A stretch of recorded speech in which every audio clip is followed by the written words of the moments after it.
Hello जी, नमस्कार। मैं हूं दीपक और आप देख रहे हैं डीएस के टॉक्स। आइए बात करते हैं बिग बॉस 18 के कल रात के एपिसोड की, जहां पर फराह खान ने ऑफिशियली अनाउंस कर दिया है कि अब बिग बॉस जो है वो बिग बॉस नहीं रहा है, ये द करणवीर मेहरा शो बन चुका है। और इसमें करणवीर का योगदान बहुत कम है। ज़्यादातर योगदान तो चुगली सेना का है, जिस तरह से ये करण करण करण करण करण ही करते आए हैं। और आपने तो थ्रू आउट द वीक देखा है कि कैसे करण वर्सेस चुगली सेना बन चुका था। इवन जो पॉडकास्ट सेशन थे वहां पर भी बग्गा हो, श्रुतिका हो या सारा हो या फिर ये ईविल ईशा, इनके मुंह से करण करण करण ही निकला था। जबकि करण ने अपने पॉडकास्ट सेशन में क्या बोला था कि भाई सब अच्छे हैं, मैं सबके साथ पार्टी करूंगा। एंड आई थिंक ये जो पॉडकास्ट सेशन जो चल रहे थे वहीं से वीकेंड के बार की एक जो स्क्रिप्ट है वो मेकर्स ने तैयार कर ली थी कि क्या दिखाना है क्या नहीं दिखाना है। हालांकि ये जो वीकेंड का जो वार था ये शुरू हो उसके पहले हम देखते हैं कि शालिनी पस्सी करके कोई सेलिब्रिटी हैं दिल्ली की टॉप शॉट, वो आती हैं और आते से ही तमाम तरह का मतलब उनका होगा लाइफस्टाइल अतरंगी। उसके बारे में मैं ज़्यादा कुछ जानता हूँ नहीं तो कमेंट करना मुनासिब नहीं होगा, लेकिन जिस तरह से वो अलग टाइप का पानी पीती हैं, सोती हैं तो अलग म्यूजिक चलाती हैं, इन सारी बातों के बीच में जब वो कहती हैं कि वो टीवी नहीं देखती हैं और इसी दौरान जब वो लाडला डिसना को बोलती है ना उनकी आवाज़ सुन करके कि आपकी आवाज़ आपके चेहरे से मेल नहीं खाती है, तो भाई कल का जो एपिसोड था वो विविन डिसना के फैंस के लिए ज़बरदस्त तरीके से गुर्दे छील देने वाला एपिसोड था। क्योंकि पहले शालिनी पस्सी बोल करके चली गई कि आपके जो चेहरा आपकी आवाज़ से मेल नहीं खाता और मैं टीवी नहीं देखती हूँ तो मुझे पता नहीं है। अब ये टीवी नहीं देखती हैं, इस बात के ऊपर अविनाश मिश्रा पीठ पीछे कुछ टिप्पणी करता है कि जब आप टीवी नहीं देखती हो, आप किसी को फॉलो नहीं करती हो टीवी वाले को, तो आप टीवी पर जो शो है उसमें आई क्यों? भाई ये पॉइंट बिग बॉस या फिर होस्ट वगैरह को हाईलाइट करना था आगे चलकर, बट उन लोगों ने ऐसा कुछ खास करा है नहीं। तो ये शालिनी पस्सी आती हैं, मच्छरदानी में सोती हैं, खर्राटों में सो नहीं पाती हैं, म्यूजिक वगैरह बजता रहता है, ये कुछ चीजें हमें दिखाई जाती हैं। इसी दौरान हम क्या देखते हैं कि अविनाश मिश्रा जो है वह ईविल ईशा से बातचीत करता है और क्या कहता है कि भाई मेरा मैटर होता है तब विवेन को कन्फेशन रूम में बुलाया जाता है, तेरा मैटर होता है तब विवेन को ही कन्फेशन रूम में क्यों बुलाया जाता है। अब भाई साहब इससे तो एक ही चीज पता चल रही है कि विवेन, ईशा, अविनाश इनके ग्रुप में भी अब चीर फाड़ होने वाली है। और इस बात का कहीं ना कहीं अंदाजा पलटू दलाल को भी लग चुका है जब वो आरफीन खान की बीवी से अपनी हेड मसाज ले रहा है और बोलता है कि इनमें फट जूता बजने वाला है। कहीं ना कहीं ईशा को भी अविनाश बोल देगा कि वो अलग होने वाला है, विवेन और अविनाश जूता बजेगा, इस तरह की ये बातचीत होती रहती। कहने का मतलब है कि वो लोग जो कि डे वन से एक फैमिली बना करके चल रहे थे और दूसरों को टॉन्ट मारते थे, इनकी दोस्ती नकली है, इनके रिश्ते नकली हैं, ये सब हमारी दोस्ती से, हमारी एकता से जलते हैं। अब ये कितने एकत्रित हैं, कितने ये एक हैं, कितने बटे हुए हैं, कितने एक पेज पर हैं, ये आपको कल अच्छे से पता चल गया। और ये तो होना ही था भाई साहब। अब जिस तरीके से अविनाश को अब एहसास हो रहा है कि यार बार-बार विवेन को ही प्रायोरिटी दी जा रही है, ईशा भी टाइम आउट बन चुकी है, विवेन भी बन चुका है। और आपको भूलना नहीं चाहिए डोमिनोज वाली जो टास्क थी, वहाँ पर दिग्विजय ने क्या बोला था कि भाई तेरे राउंड में तेरा मालिक नहीं आया, लेकिन मालिक के राउंड में तुझे जाना पड़ा। और उसके बाद में अविनाश बोलता भी तो है विवेन से कि भाई आप मेरे टाइम पर नहीं आए थे, मैं उनको जवाब नहीं दे पाता हूँ, डिफेंसिव हो जाता हूँ, आपको आना था। तो विवेन वहां पर कहीं ना कहीं डैमेज कंट्रोल करने की कोशिश करता है। तमाम बातों का निचोड़ ये है कि जो अब मूड बन चुका है अविनाश का, ये मूड बनना तो लाजमी था। ठीक वैसे ही जैसे फुद्दू फरहान की अम्मी का नाम शब्बू आजमी, क्योंकि अविनाश भी कब तक सहेगा भाई, आप पूरे सीजन में उसकी पूंछ बन करके तो नहीं रह सकते। और जिस तरीके से कल रात को फराह खान आई और करणवीर मेहरा शो बोल करके वो गई हैं, साथ ही साथ Sara Arfeen Khan, so called mind कोचनी, so called celebrity, so called sophisticated classy महिला। लेकिन ये सो कॉल्ड माइंड कोचनी कितनी अच्छी हैं, कितनी क्लासी हैं, ये तो कल नेशनल टीवी पर फराह खान ने पूरी दुनिया के साथ साथ ये जो कंटेस्टेंट हैं इनके सामने भी सारे क्लिप दिखा करके पूरी कहानी बयां कर दी। बट आश्चर्य की बात यह है कि वो लाडला डिसना जो कि रजत को बोला करता था सर इनका यही क्लास है, यही स्टैंडर्ड है, घटिया लोग हैं, लेकिन इतनी सारी क्लिप देखने के बावजूद लाडला जो है भाई उसके कान पर तो जूं तक नहीं रेंग रही। और ये पलटू दलाल जो कि बोलता फिरता है कि कोई महिलाओं से बदतमीजी करेगा तो फिर मैं तो भाई उसका मुंह तोड़ दूंगा, मुझे मेरे माँ बाप ने ये सब सिखाया है। लेकिन इतनी सारी जो क्लिप दिखाई बिग बॉस ने, वहां पर सारा आरफीन खान के मुंह से कितने भद्दे भद्दे शब्द निकले, तेरा बाप अपने मर्द के पास जा, तेरा बाप, फिर वो पानी फेंकती है। इतना सब देखकर भी रजत दलाल जो है वो अभी भी सारा को ही अपने साथ में लेकर के चल रहा है। और रजत दलाल की ये जो हिपोक्रेसी है, जो सिलेक्टिव आउटरीच वो करता है, इसको काफी बढ़िया तरीके से कल फराह खान ने काउंटर करा, एक्सपोज करा कि अगर शिल्पा शिरोडकर के साथ ये लोग बदतमीजी करेंगे तो रजत दलाल आप नहीं आओगे। तो ये जो दोगलापंती है रजत दलाल की, ये जो सिलेक्टिव आउटरीच वो लेकर के चलता है करण या दिग्विजय के ऊपर, तो मतलब दहाड़ता है कि महिलाओं से तमीज से बात करना, ऐसा वैसा, महिलाओं से बदतमीजी कोई नहीं करेगा। लेकिन सारा नाम की जो सो कॉल्ड महिला है वो ओपनली बदतमीजी कर सकती है, उसे कोई भी काउंटर नहीं कर सकता। इनफैक्ट बेशर्मी तो देखिए, जब ये फराह खान ब्रेक लेती हैं थोड़ी देर के लिए, जब घर वाले खाना वाना खाते हैं, तो भाई अपनी गलती देखने के बजाय कहीं न कहीं वो अरे वो करण को पंप कर रहे हैं, ऐसा अरे ऐसे कैसे हो सकता है? अब आप एक चीज़ समझने की कोशिश करें कि वो बंदा जिसे पिछले 60 दिनों से बार-बार हर वीकेंड का वार में डिमोटिवेट किया जा रहा है, उसने एक बार भी विक्टिम कार्ड नहीं खेले, लेकिन एक एपिसोड में फराह खान चप्पू-पप्पू क्या बोल गई ये अविनाश को और इसको विपिन को, तो ईशा का आपने देखा भाई अलग ही साइड, अरे ऐसे कैसे हो सकता है, क्या दिखा रहे हैं ये लोग, अब पप्पू-चप्पू मैं तुमको बेच खाऊँगी, तुम मेरे असिस्टेंट बन गए, ऐसा कैसे? तो यहीं पर आप समझ सकते हैं कि ये अविनाश, ईशा, विपिन, रजत वगैरह, बग्गा वगैरह ये ख़यालों की दुनिया में रह रहे थे। आई थिंक इनके बारे में नहीं, मैंने विपिन डिसेना के बारे में एक शब्द इस्तेमाल करा था, डिल्यूजनल डिसेना। तो ये जो डिल्यूजनल डिसेना है और इसके जितने भी चंगू-मंगू हैं, वो कैसे डिल्यूजनल वर्ल्ड में रह रहे थे। कल इनका हकीकत से आमना-सामना हुआ, तो भाई एक ही एपिसोड में ये तो चारों खाने चित्त हो गए।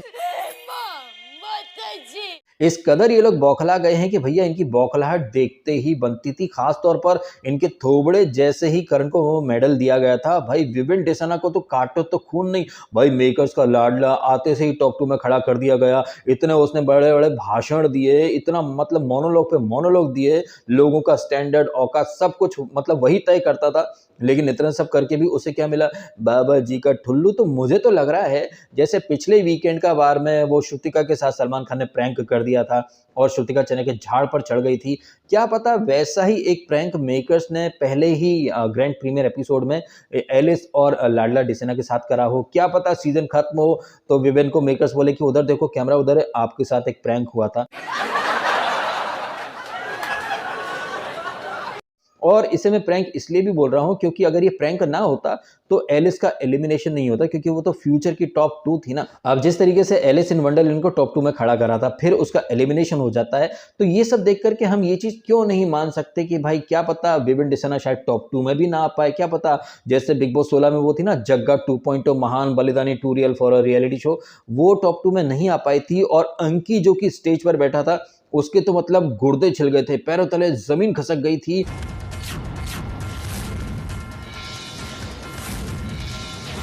कैसे मतलब एकदम रोतलू इंसान के तरह उसने वो रिएक्शन वगैरह दिए थे, एक्सप्रेशन दिए थे। क्या पता हो सकता है कि यही सीन विवेन डिसेना के साथ भी हो जाए, क्योंकि वो डे 1 से मान करके चल रहा है कि भाई ईस्ट और वेस्ट लाडला इज द बेस्ट। और जैसे जग्गा 2.0 लोगों के वर्ड पकड़ती थी, स्टैंडर्ड पर जाती थी, औकात पर जाती थी और खुद को बड़ा महान एक एक्टर के तौर पर, एक फेस के तौर पर वो पोर्ट्रे करा करती थी, सेम चीज़ें यहाँ पर लाडला भी कर रहा है, बस फ़र्क जेंडर का है। वहाँ पर वो फीमेल थी और यहाँ पर ये जेंडर डिसेना, सॉरी ये लाडला डिसेना एक मेल है, बट हरकतें वही हैं जैसे जग्गा 2.0 करती थी, मैं बकरी पंती। ये लाडला डिसेना मैं ऐसा हूँ, मैंने इतना काम किया है, मेरे को ओसीडी है, मैं किसी का जूठा खा नहीं सकता, मेरे को ये तकलीफ वो तकलीफ दुनिया भर का। तो ऐसी एक नहीं कई सारी सिमिलैरिटीज हैं जग्गा 2.0 और मेल वर्जन ऑफ जग्गा 2.0 यानी कि लाडला डिसेना के बीच में। दोनों ही कलर्स के बड़े नामी चेहरे थे और दोनों को ही मेकर्स ने भर भर के हाइप दिया, प्रमोट किया, सपोर्ट किया, बट क्या पता भाई साहब इन दोनों की एंडिंग भी मोर और लेस एक ही जैसी हो। एनीवेज वापस आ जाते हैं कल रात के एपिसोड के ऊपर। तो फराह खान आती हैं, आते से ही करणवीर मेहरा को एक मेडल दे देती हैं और करणवीर मेहरा को भर भर के अप्रिशिएट भी करती हैं और वो कहीं ना कहीं सिद्धार्थ शुक्ला से करण का कंपैरिजन भी करती हैं। अब यहाँ पर एक चीज और आप समझने की कोशिश करें, सिद्धार्थ शुक्ला से खुद का कंपैरिजन करण ने कभी नहीं करा, ये तो फराह खान करके चली गई। उसी तरह से सुशांत सिंह राजपूत और करण की क्या दोस्ती है इसके बारे में भी करण ने खुल करके कभी कुछ नहीं बोला। और ये तो वो सौरभ जो थे वो पॉडकास्ट में जो आए थे द लल्लन टॉप के, उन्होंने ये सारी चीजें करण के मुंह से कहीं ना कहीं निकलवाने की कोशिश करी थी। लेकिन आपने देखा इसी सीजन के अंदर कि विपिन डिसेना खुद को सिद्धार्थ शुक्ला से जबरदस्ती में जोड़ने की कोशिश कर रहा था। वहीं आप डिफरेंस देख लीजिए कि करण ने तो भाई खुद को कभी सिद्धार्थ से कंपेयर या जोड़ने की कोशिश तक नहीं करी, ये तो कोई और लोग आकर के करके जा रहे हैं। बट मेरा यहाँ पर ये भी मानना है कि थोड़ी सी तारीफ होती है ना तो लोगों के दिमाग में मतलब एक हवा सी भर जाती है। अगर करणवीर मेहरा, हालांकि वो सेंसिबल है, मैच्योर है, और हाँ एक कनेक्शन और है, जिस तरह से उसको यहाँ सबसे पहले मेडल मिला है उसी तरह से खतरों के खिलाड़ी का ये वाला जो सीजन गया है, सबसे पहला फाइनलिस्ट करणवीर मेहरा ही बना था, उसे टिकट टू फिनाले मिल गया था, उसने वो जीत लिया था, यहाँ पर सबसे पहले उसको मेडल मिल चुका है। तो ये कुछ सिमिलैरिटीज हैं खतरों का खिलाड़ी में, और यहाँ पर भी इससे ज्यादा तो आई डोंट थिंक कि मेरे को कुछ बोलने या बताने की जरूरत भी है। खैर, करणवीर मेहरा को मेडल वगैरह देने के बाद फराह खान शुरू करती हैं अपनी अदालत का सेशन। कटघरे में पहले बग्गा आता है, फिर सारा अरफीन खान, उनके सारी क्लिप दिखाई जाती हैं। ईडन गार्डन की रोज कितनी अनग्रेटफुल है, अनग्रेटफुल ईडन के नाम से तुम्हारे ट्रेंड हो रहे थे, तुम बड़ी एहसान फरामोश हो, तुम्हें पूरे टाइम उसने कैरी करा लेकिन तुम उसे कुत्ता बोल रही हो, उसके मुंह पर जाकर के लड़ रही हो, तो एहसान फरामोश तो है ये गर्दुल्ली। तो ये जो ईडन गार्डन की रोज है कितनी जबरदस्त वाली एहसान फरामोश है, ये चीज तो भाई आपने भी देखी है, और फराह खान ने कल साबित कर दिया कि वो सारी चीजें देख करके आई हैं, सलमान खान की तरह नहीं कि चलो do whatever you want to do man, चलो 16 से 17, 17 से 16 का टाइम हो चुका है, चलो ठीक है, बाकी do whatever want to do. यहीं पर पता चल जाता है भाई साहब एक डिफरेंस, वो सलमान खान जो क्लेम करते हैं कि वो एक एपिसोड 2-2 बार देख करके आते हैं, वो एक्चुअली में कितना देखते हैं कितना नहीं देखते हैं, वर्सेस वो इंसान जो कि सीजन को अच्छे से फॉलो कर रहा है, सारी चीजें सारे एपिसोड वगैरह देख करके आए और फिर होस्ट करे, तो एक डिफरेंस जो है ना जमीन आसमान का डिफरेंस हो जाता है। और ये कोई हमने पहली बार नहीं देखा है, हम हर सीजन में देखते हैं फराह खान जब भी आती है तो वो काफी जेन्युइन तरीके से मुद्दे उठाती है। बट वो लोग जो कि पिछले 60 दिनों से एक अलग ही दुनिया वाला बिग बॉस देख रहे थे, कल सडनली उन लोगों के लिए अरे मेकर्स बायस्ड है, अरे ये है वो है। जब 60 दिनों से करण को जलील पर जलील किया जा रहा था, तब तक मेकर्स अच्छे थे, शो अच्छा था, होस्ट भी फेयर था। एक वीकेंड के बाद में करण की तारीफ क्या हो गई, सडनली मेकर्स जो है वो बायस्ड हो गए करण के लिए। वाह वाह वाह वाह। जब ग्रैंड प्रीमियर एपिसोड में लाडले को टॉप 2 में खड़ा कर दिया था, तब मेकर्स बायस्ड नहीं थे, है ना। मतलब जब चीजें तुम्हारे फेवर में जाए तब सब अच्छा है। एक वीकेंड का बार करण के फेवर में चला गया तो भाई सब कुछ गलत हो गया, सब बिक गया, सब बायस्ड हो गया, सब स्क्रिप्टेड हो गया। लेकिन जब डे 1 से लेकर के 60 दिनों तक जो स्क्रिप्ट चलाई गई है, तब सब कुछ ठीक था, है, बगैर कुछ करे सीधा टॉप 2 में खड़ा कर दिया लाडले को एलिस के साथ, तब सब चंगा था, है।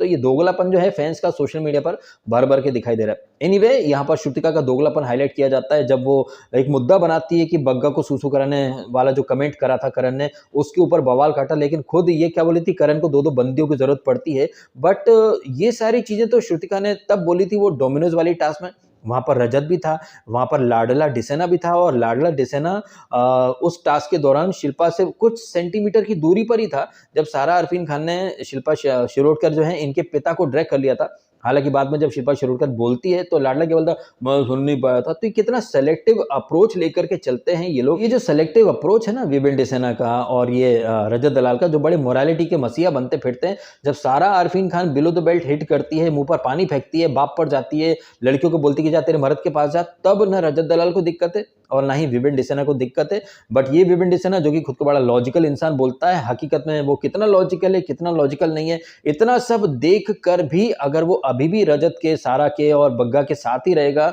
और वो ईशा जो कि इन्हें चप्पू पप्पू समझ रही है उसके साथ ही रहेगा, तो फिर विवेन डिसेना जैसा कोई स्पाइनलेस, कोई लपड़ झंडे शायद आपको ढूंढने से भी ना मिले। इतना सब देख कर भी अगर आप उन्हीं लोगों के साथ उठ रहे हो, बैठ रहे हो, दैट मीन्स आप बाहर से प्लान करके आए हो, चाहे कुछ भी हो जाए हम साथ साथ ही रहेंगे। और ये तो साथ में काम भी कर चुके हैं ना, एक ही फटर्निटी के लोग हैं। बट इनकी फटर्निटी का तो करण भी है, तो करण से ये विवेन डिसेना इतनी नफरत क्यों करता है?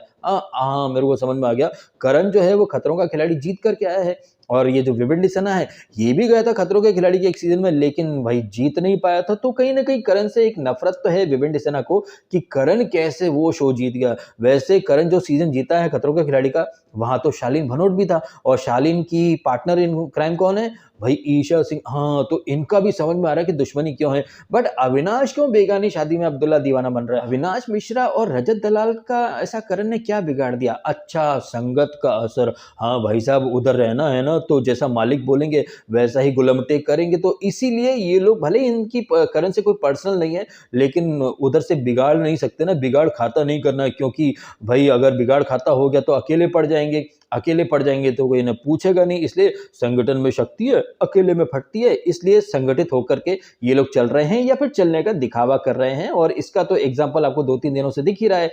कल भी दिख गया कि विवेन और अविनाश के बीच में जूता बजेगा, और ईशा बहुत कन्विंस करने की कोशिश भी करती है अविनाश को। अविनाश अच्छे से समझ चुका है कि भैया इनके साथ रहूंगा तो आगे नहीं जा पाऊंगा, पूछ बन करके रह जाऊंगा, तो वो अपना अलग रास्ता बनाने की कहीं ना कहीं कोशिश कर रहा है। अब अगर अविनाश मिश्रा में थोड़ी सी भी बुद्धि होगी तो जो वीकेंड के बारे में जो फीडबैक दिया गया है जो क्लिपिंग दिखाई गई हैं और जिस तरह से बग्गा ने पीओम में इसके मामा टॉयलेट साफ करते होंगे, इस कमेंट पर ये सब लोग हंस रहे थे। तो इनकी क्लास अपब्रिंगिंग इनकी तो मतलब ऐसी तैसी हो रखी है, बट फिर भी अभी बात पूरी तरह से खत्म हुई नहीं है। यहाँ से भी आप कमबैक कर सकते हो। ये चीज अविनाश के ऊपर और दिग्विजय दोनों पर लागू हो रही है। वैसे देखा जाए तो दिग्विजय गलत नहीं जा रहा है, दिग्विजय जबरदस्त तरीके से सही ट्रैक पर है, लेकिन फिर भी मेकर्स उसके पीछे हाथ धो करके पड़े। जब वो टाइम गॉड बनता है तब बिग बॉस उसे टॉन्ट मारता है, गेमर गेमर गेम का टॉन्ट मारता फिरता है। और यहाँ पर आई थिंक उसी स्क्रिप्ट के मद्देनजर यहाँ फराह खान को बोल दिया होगा कि भाई कुछ भी हो जाए आप दिग्विजय को जबरदस्ती में लपेट लेना, जबकि दिग्विजय तो मतलब इस वीक सही ही गया है। और अपने डिफेंस में अगर दिग्विजय इतना और बोल देता फराह खान को कि मैडम ये मुझे नपती नपती बोलते फिरते तो मैं कब तक सहूं,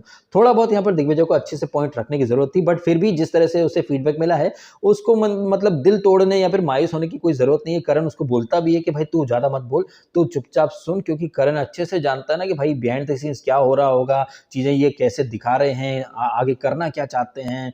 100 सोनार की एक लोहार की वाला एक पॉइंट आने वाला है। और जैसे पिछले 3-4 वीक से हम देख रहे हैं कि दिग्विजय को पर्पसली जलील किया जा रहा है। जब वो टाइम गॉड बनता है तो उसे वो अधिकार नहीं मिलते हैं, उसे संचालक नहीं बनाया जाता है। जैसे ईशा को या विवेन को जो जबरदस्त पावर मिले थे, इसको दिग्विजय को ऐसा कोई भी पावर नहीं मिला है। आपने भी देखा था रिश्ते की पीपड़ी पीपड़ी सब बजा रहे थे तो दिग्विजय ने बोला था सर मैं यहाँ रिश्ते बनाने नहीं आया हूँ। इसी वजह से बिग बॉस जो है वो 36 का आंकड़ा लेकर के चल रहा है और हर एक पॉसिबल तरीके से वो दिग्विजय को तोड़ने की कोशिश कर रहा है। जबकि दिग्विजय इस वीक मैं नहीं समझ रहा कि गलत गया था, वो जबरदस्त सही ट्रैक पर है, बट फिर भी उसे तोड़ने की कोशिश की जा रही है। अब ये अच्छी बात है कि उसके साथ करण है तो करण उसको समझा रहा है और दिग्विजय को भी ये चीजें थोड़ा पॉजिटिव वे में लेनी चाहिए, क्योंकि ये जो बिग बॉस के मेकर्स हैं ये मैग्नीफाइंग ग्लास लेकर के दिग्विजय की गलतियां ढूंढने में लगे हैं। तो दिग्विजय को थोड़ा सा अलर्ट हो जाना चाहिए, थोड़ा सा सोच समझ करके चलना चाहिए और सामने वाले को कोई मौका नहीं देना चाहिए। ये जितनी भी चीजें हुई हैं पॉजिटिव वे में लेनी चाहिए इसको। एंड जिस तरीके से सोशल मीडिया पर दिग्विजय के फैंस ओवर रिएक्ट कर रहे हैं कि भाई उसे टारगेट कर दिया, नेगेटिव दिखा दिया,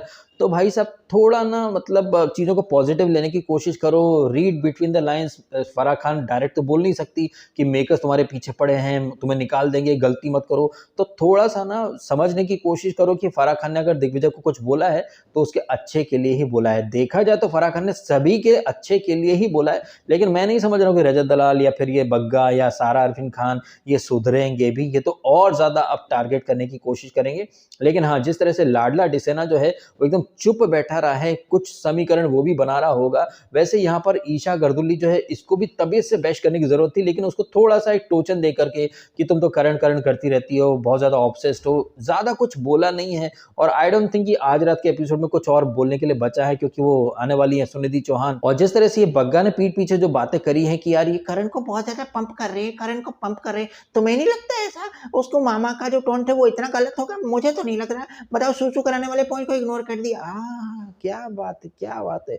ये पॉलिटिकल लीडर है, ये नेता है। बताइए भाई साहब, जिस पार्टी का नेता है उस पार्टी का लीडर जो है मोदी जी, उन्हें लोग कितना कोसते हैं, बिलो द बेल्ट कैसी कैसी टिप्पणी करते हैं, लेकिन मोदी जी किसी पर रिएक्ट नहीं करते हैं। तो मोदी जी से क्या सीखा है इस ओसीडी के बग्गा ने? बग्गा को तो मतलब इस तेवर में आना चाहिए कि हाथी चला बाजार, कुत्ते भौंके हजार, क्या फर्क पड़ता है। लेकिन नहीं, साबित कर रहा है बग्गा कि क्यों उसको बिग बॉस में आना पड़ा और क्यों बीजेपी वाले उसको साइडलाइन कर दिए हैं। इन सारी बातों के बारे में क्या है आपकी टिप्पणी? और जिस तरह से श्रुतिका का मतलब हकीकत से सामना हो रहा है, उसका जो एक गलतफहमी का जो बबल था कि श्रुतिका की दोस्ती सबसे बेस्ट होती है, श्रुतिका की दोस्ती में ईगो नहीं होता है, चुम ये can not be Shrutika because Shrutika Shrutika है। भाई थोड़ी सी झूठी तारीफें क्या करी सलमान खान ने, श्रुतिका तो चने के झाड़ पर चढ़ गई और कल उस झाड़ को बीच में से फाड़ करके आधा कर दिया फराह खान ने। जिस तरह से श्रुतिका को बोला कि भाई तुम तो डर पिक्चर के शाहरुख खान की तरह ऑब्सेस्ड हो चुकी हो, कोने कोने में बिचिंग करती हो, करण तुम्हारे बारे में ऐसी कोई बात नहीं करता है। तो श्रुतिका के चेहरे पर कैपिटल्स एंड बोल्ड लेटर्स में लिखा हुआ था क्लीन बोल्ड, मतलब टोटल क्लीन बोल्ड कर दिया कल फराह खान ने श्रुतिका को, सारा अरफीन खान को। और जिस तरह से सारा अरफीन खान की क्लिप दिखाई गई है, जिस तरह से करणवीर मेहरा को मेडल वगैरह पहनाया गया है, ये सब देखकर भी अगर ये इविल ईशा को, अविनाश मिश्रा को और लॉजिकल लाडले को अब तक रियलाइज नहीं हो रहा है कि भाई वो कितने गलत गए हैं अब तक, जस्ट बिकॉज कि उन्हें फीडबैक नहीं मिला तो उन्हें लगता रहा कि वो गलत जा ही नहीं सकते हैं। और इसी का खामियाजा इन्हें इस वीकेंड का बार में भुगतना पड़ा है। ये लोग इतने गलत जा चुके हैं, यहाँ से इनके कमबैक करने के चांसेस हमको तो कम ही लग रहे हैं, अनलेस कोई बहुत ही चमत्कारिक रूप से कोई परिवर्तन हो जाए तो। अदरवाइज मैं तो विवेक डेसना को टॉप 3 में भी नहीं देखता हूं। अब आपके क्या है ओपिनियन इन सारी बातों के बारे में, कमेंट करके अवश्य बताइएगा। वो शालिनी पासे की एंट्री से लेकर के द करणवीर मेहरा शो, फिर मेडल वगैरह, उसके बाद करण की भर भर के तारीफ, और जबरदस्ती में बेचारे दिग्विजय को मतलब लपेट लिया है। बट इसमें भी कुछ ना कुछ अच्छा ही होगा दिग्विजय के लिए, क्योंकि कभी कभार वो ओवरबोर्ड चला जाता है तो थोड़ा सा उसको रुक जाना चाहिए, ठहर जाना चाहिए। और मेकर्स कैसे उसके पीछे पड़ चुके हैं इसका कहीं ना कहीं थोड़ा सा उसको एक एहसास हो जाना चाहिए, और मेक श्योर करना चाहिए कि और ज्यादा वो मौके मेकर्स को ना दे, क्योंकि ऐसा ही कुछ बिग बॉस 15 में डॉक्टर उमर रियाज के साथ करा था मेकर्स ने। डे 1 से ये हिंसक है, एग्रेसिव है, एग्रेसिव है, एग्रेसिव है, और फिर वो पॉटिक के साथ इसका लफड़ा हुआ तो उसको निकाल करके बाहर कर दिया था। उसी पैटर्न को फॉलो करते हुए ये बात मैं कर रहा हूँ कि कहीं ना कहीं दिग्विजय को एक इनडायरेक्ट हिंट दे दी है फराह खान ने कि तू थोड़ा सा ठहर जा, रुक जा, इतना कोई मौका मत दे मेकर्स को। बाकी रजत दलाल और ये तो खैर समझने के मूड में है ही नहीं। इनके बारे में जो भी हैं आपकी टिप्पणियां कमेंट करके अवश्य बताइएगा। फिलहाल आपने समय निकाला, वीडियो देखा, आपका बहुत बहुत धन्यवाद। Thank you so much.